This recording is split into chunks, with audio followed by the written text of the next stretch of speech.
Hi friends, வாங்க நம்ம வந்து வெஜிடபிள் பிரியாணி தான் பண்ண போகிறோம். ஃபஸ்ட்டு நம்ம எண்ணெய் ஊற்றிட்டோம். ஆயில் ஊற்றிட்டு நம்மளுக்கு தேவையான அளவு கடுகு போட்டுக்கலாம். நல்லா ஆயில் சூடாகட்டும்.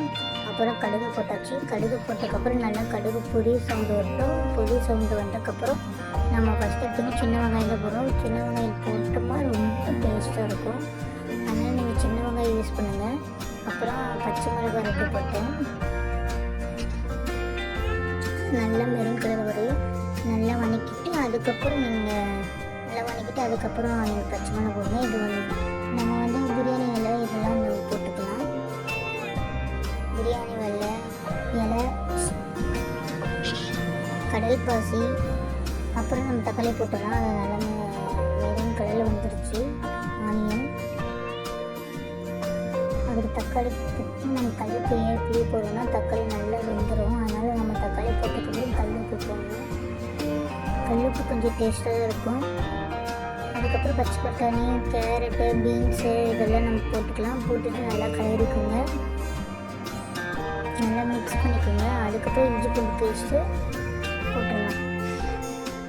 நம்ம இஞ்சி பூண்டு பேஸ்ட்டோடையே வந்து நம்ம சோம்பும் கெராமும் போட்டு நம்ம அரைச்சிருக்கோம்.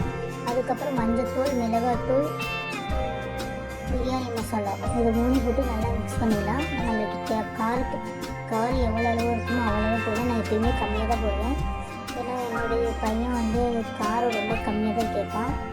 நல்லா மிக்ஸ் பண்ணிக்கோங்க. மிக்ஸ் பண்ணிவிட்டு அதில் வந்து புதினா தலை போட்டு நல்லா மிக்ஸ் பண்ணிக்கோங்க. ரொம்ப வாசமாக இருக்கும். புதினா தலை யூஸ் பண்ணுவோம்.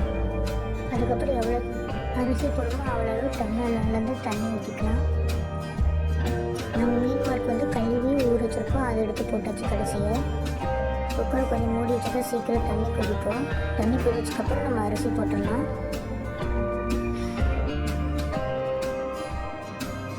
அரிசி போட்டதுக்கப்புறம் நம்ம வந்து ஒரு கலரை கழுவிட்டு மல்லித்தூளும் புதினாவும் போட்டு வச்சிடலாம். நல்லா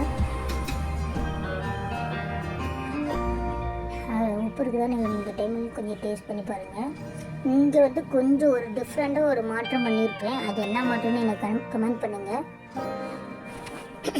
கண்டிப்பாக உங்களுக்கு தெரியும் நினைக்கிறேன். என்ன மாற்றம்னு சொல்லுங்கள். அப்புறம் கடைசி வந்து மல்லித்தலையும் புதினா தலையும் போட்டு நம்ம வந்து குக்கர் மூடி வச்சிடும். அப்போ வந்து எவ்வளோ உப்பு இருக்குன்னு பார்த்துட்டு குக்கர் மூடி வச்சிடலாம். குக்கரை மூடி வச்சாச்சு.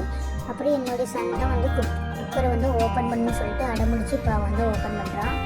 எப்பயுமே நம்ம காய் சாப்பாடோ எந்த சாப்பாடு நம்ம வரைக்கும் செஞ்சாலுமே அது என்ன பண்ணணும்னா நம்ம வந்து நல்லா கலரி விடணும். ஏன்னா அடியில் மேலே இருக்கிறதுலாம் மட்டும் எல்லாமே இருக்கும், அடியில் எதுவுமே இருக்காது. நம்ம கலரி விட்டு அதுக்கப்புறம் சாப்பாடு போடணும். சாப்பாடு போட்டாச்சு. அதுக்கு சைடிஷாக வந்து தயிர் பச்சடி. ஓகே.